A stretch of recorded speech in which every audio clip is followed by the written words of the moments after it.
Marami ang tila nag-alala nang magkaroon nga ng post si Dindo Balares nang ikwento niya ang isa sa mga mensahe ni Chris Aquino tungkol sa kalagayan ng kanyang kalusugan.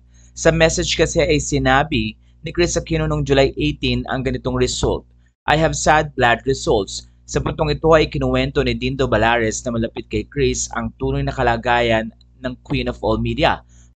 Marami ang nagtanong kung bakit umuwi agad ng Amerika si Bimbi gayong marami pa siyang dapat gawin dito sa Pilipinas. Narito ang buong update ni Dindo Balares. Update po para sa lahat na sumusubaybay sa pagpapagamot ni Chris Aquino sa US. Last Thursday, July 18, nang matanggap ko ang kanyang message, I have sad blood results. Ipinost ko ito last Monday, July 22 upang maipaliwanag sa mga nagtaka at nagtanong kung bakit bigla ang lumipad pabalik sa US si Bimbi. Kasama si Kuya Josh gayong nabanggit ni Chris kay OG Diaz na maaaring magtagal si Bim dito sa Pilipinas. Kinahapunan ng araw ding iyon para akong nabunutan ng tinik nang ipadala niya ang mensaheng ito. I'm going to UCLA on Wednesday for a repeat blood test. There is a discrepancy in my results so we'll repeat. Please pray.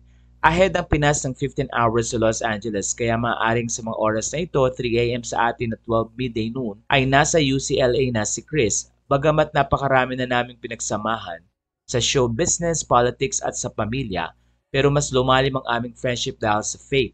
Lagi kaming naghihilingan ng prayers tuwing may mga sitwasyon na wala na sa kontrol ng tao. Hindi ko ito maisulat ng detalyado. Kinukulang ang kakayahan ko sa pagsusulat tuwing sinusubukan kong ilarawan ang napakagandang faith ni Chris. Siguro pag 80 years old na kami, gaya ng madalas kong biro sa kanya, kaya ko na. Sa puntong ito ay marami ang natuwa dahil na rin sa mga update na binibigay ni Dindo Balares na sobrang lapit kay Chris Aquino. Kaya naman anuman ang maging resulta ay patuloy ang panalangin na binibigay ng mga followers ni Chris at umaasa nga na makakamit na ng Queen of All Media ang kanyang tuluyang paggaling.